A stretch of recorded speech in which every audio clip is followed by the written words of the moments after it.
नमस्कार. आपण बघणार आहोत की आता रंगपंचमी होऊन गेलेली आहे व रंग उडवण्याच्या रागातून की आजीने नातवांवर ओतलं गरम पाणी. काळीच पिटून टाकणारी ही घटना घडलेली आहे. तर आपण आजच्या व्हिडिओमध्ये बघणार आहोत की रंग उडवला म्हणून आजीने राग आला असं आजीने नातवावर गरम पाणी उडवलं. नागपूर जिल्ह्यातील कोराडीला एक धक्कादायक असा प्रकार घडलेला आहे की पाणी अंगावर पडताच 4 वर्षीय मुलगा भाजला. आरडाओरड केल्यानंतर आजीनं थंड पाणी टाकलं. संपूर्ण घटना CCTV मध्ये कैद झाली आहे. परिसरामध्ये तीव्र संताप हा व्यक्त झालेला आहे की चिमुरडा गंभीर भाजला गेलेला आहे आणि खाजगी रुग्णालयामध्ये उपचार सुरू आहेत. प्राथमिक माहितीनुसार मुलगा हा 45% भाजला असल्याची शक्यता आहे.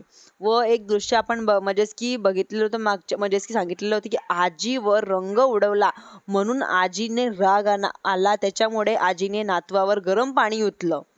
अशी जी घटना आहे ही नागपूर येथे घडलेली आहे. चिमुरड्याचा जीव कुठे असेल असं संपूर्ण माहिती आता समोर आलेली आहे की 45% हा 50% पर्यंत हा चिमुरडा या ठिकाणी भाजला गेलेला आहे. धन्यवाद.